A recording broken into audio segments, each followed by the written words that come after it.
Hello, in this video I'm going to explain how to evaluate trigonometric functions.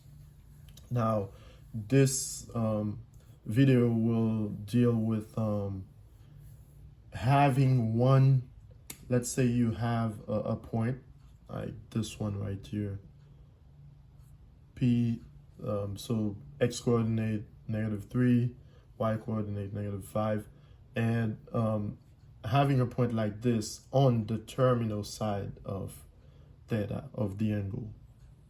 Okay, so whenever you have some things like this, what it means is that you have the point on a terminal side like this. Let's say this side right here is like you'll call it the terminal side, so it's R, and right here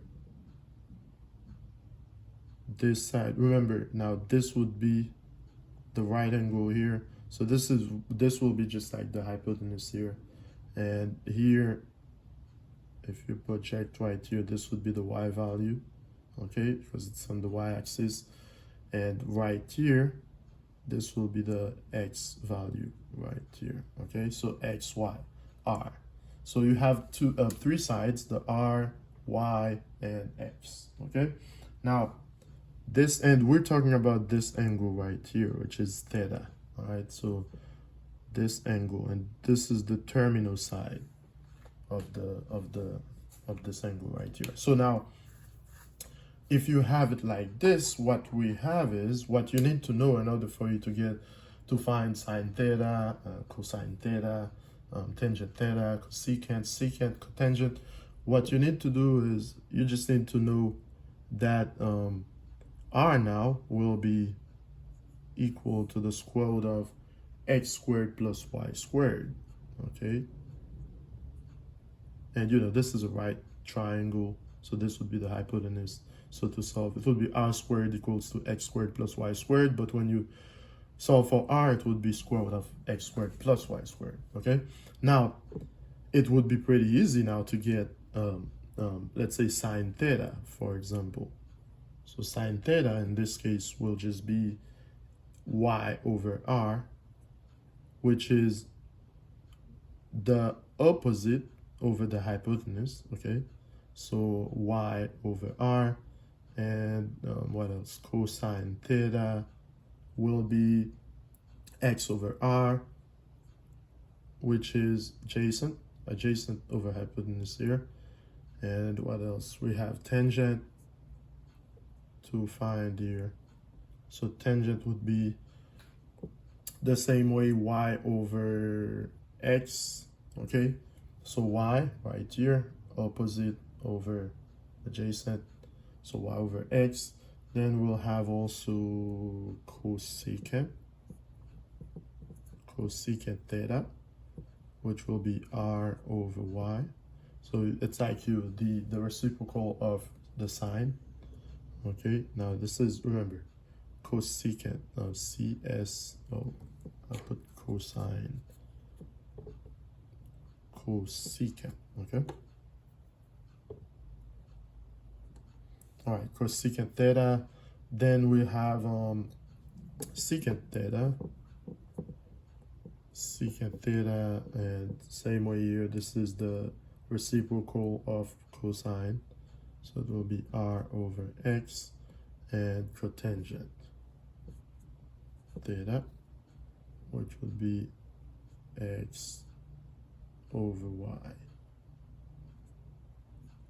Okay, which is the reciprocal of tangent. Okay, so these are what you're gonna use to find to solve this problem right here. Okay, so it's not too hard as long as you understand what's going on here. It's pretty easy for you to get these. Okay, so we're gonna need r. We'll have x, we'll have y, because in p here you have x, which is -3, you have y, which is -5, but we're gonna need to get r, right? So let's go ahead and get r. Now, before we do anything here, it's good to know what to draw it right here to make sense of what we're doing.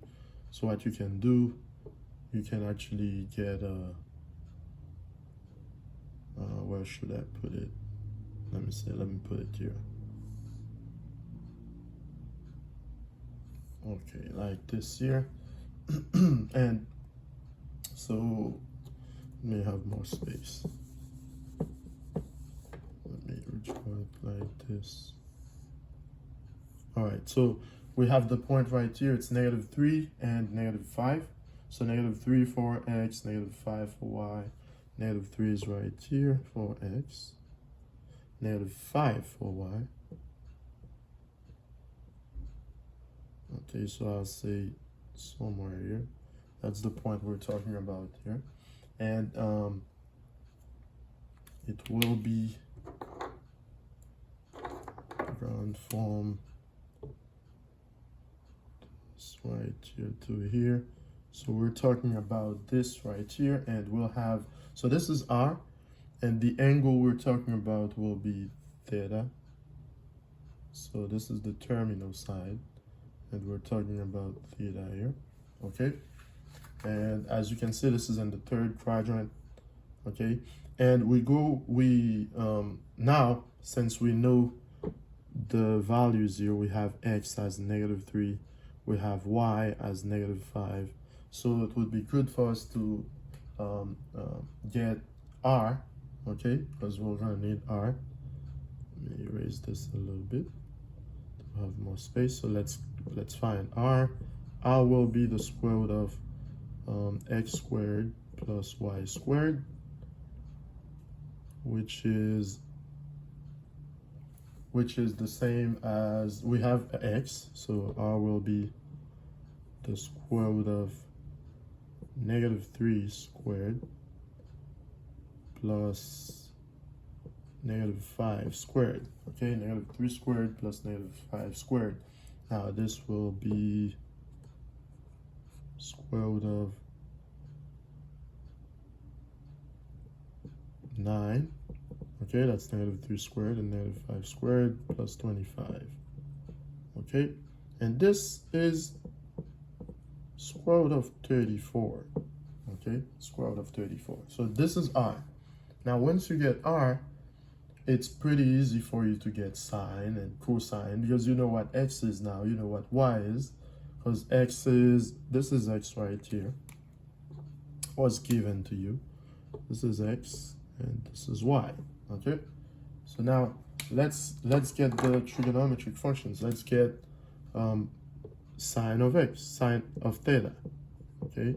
Sine of theta, we know what it is. Just explain how to get them. So that would be y over r, right? So y over r, which is, you have the y value as -5 over r, so -5 over r, which is square root of 34. Now, you know, this is important because you have a radical in the denominator. You can rationalize the denominator, which is something I explained in one of my previous videos.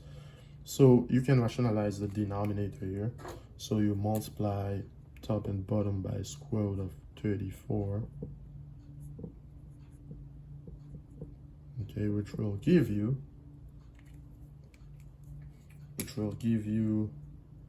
-5 square root of 34 over 34, because that's actually square root of 34 squared, which is 34, okay? So this is sine. Then you can get cosine theta. Now cosine theta is, we know, x over r, okay? Cosine theta, x over r. We know what x is, -3, okay, over r, which is the square root of 34. We do the same thing here. We multiply by the denominator here to rationalize it. Square root of 34, and this is -3 square root of 34 over 34. So -3 square root of 34 over 34. And this makes sense because sine and cosines, and the third quadrant, they're actually negative. So everything makes sense here. Now, tangent theta, y over x, right? And we know what y is. Y was -5, and x is -3. So here, it's just 5/3, okay? 5/3 for tangent.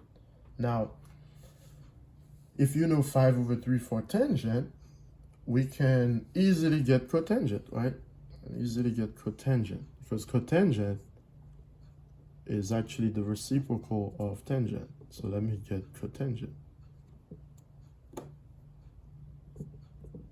So cotangent in this case will be cotangent theta, will be the reciprocal of tangent. So that's just the reciprocal of this right here, because that's, remember what that was, x over y. So instead of saying reciprocal, you can just put x over y and calculate it the same way. It will still give you the same answer, so it doesn't matter really. So this will be -3 over -5, okay? -3 over -5, which then will give you 3 over +5. That's it, okay? So this is for cotangent. Now for what else? Tangent. I said cotangent. I have tangent. Now cosecant, or secant first, whatever, whichever. So let me erase so I can have more space. If you need to get, let's say, secant, okay, let me erase those. Secant theta. So to get secant theta,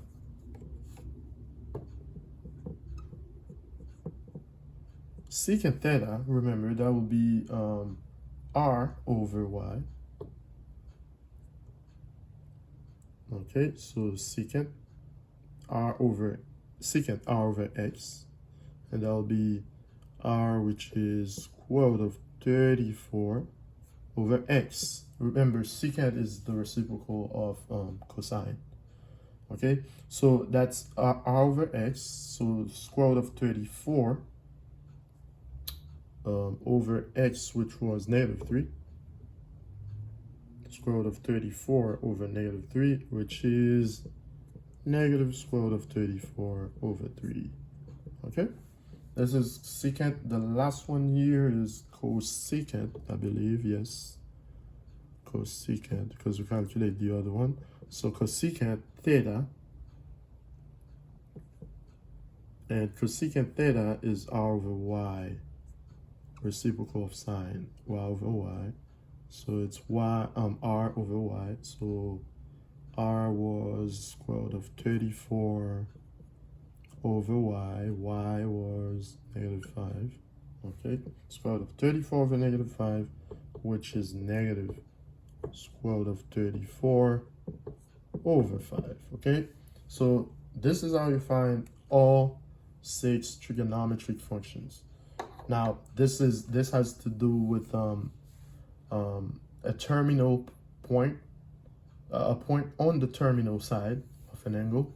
So first of all, you have to draw it, making sure that you have the right quadrant, which will help you whenever you check to know exactly which one is negative, which one is positive. And then you have to know, from what I explained previously, before solving this problem, you have to know what sine theta is, how to find it, cosine theta, all of the 6 trigonometric functions. And but the key here is to calculate r. Okay, once you get r, it's pretty easy to get the 6 trigonometric functions. Okay, that's all I had for you. Thank you.